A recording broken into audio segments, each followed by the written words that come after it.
ধর্ম যার যার, মা আমাদের সবার। কেন জানেন মা সবার বলি?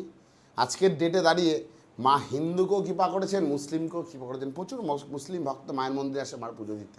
তার কারণ ঈশ্বর যখনই জগতে এসছেন না, তখন হিন্দু মুসলমানকে, ব্রাহ্মণকে চণ্ডাল, রাম সর্বরই নিম্ন জাতি শূদ্র জাতি তার এঁঠো করা ফল খেয়েছেন।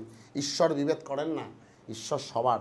মন থেকে আসবেন, মাকে ডাকবেন, ধর্ম যার যার। ঠাকুর রামপ্রসাদ বলেছেন, জেনেছি জেনেছি তারা তুমি জানো ভোজের বাজি, যে তোমায় যেভাবে ডেকেছে তাতে তুমি হও মা রাজি। শাক্তে বলে তুমি শক্তি শিব, শৈব বলে তুমি শিব, বৈষ্ণব বলে তুমি কৃষ্ণ, রামানুজ বলে তুমি রাম। জেনেছি জেনেছি তারা তুমি জানো ভোজের বাজি। আমার মা, আমার মাই সব। একবার অন্তর থেকে মাকে বলবেন জয় মা পরমেশ্বরী বলে এই ভিডিওটা শেয়ার করবেন। দুহাত ভরে বলছি, মা আপনাদের কোনো দিন ফেরাবে না, মা আমার কোনো দিন কাউকে ফেরান না। আজকে আমার মন্দিরে এসে দেখবেন হাজার হাজার মানুষ দু চোখের জল দিয়ে কাঁদছে।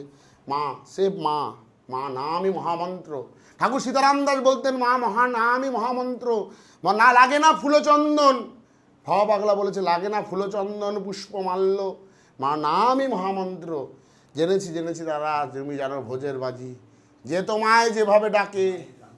এবং আমাদের মায়ের কিন্তু জীবন্ত, আমি বলছি আমার মায়ের দোকান খোলা। কেন জানেন? ভক্তরা মাকে জীবন্ত বলে। আজকের দিনে দাঁড়িয়ে মার কাছে যে যা চাইছে সে তাই চাইছে। ভাবছেন আমি আমার ভিউজের লোভে হয়তো মার কথা বলছি, কিন্তু বিশ্বাস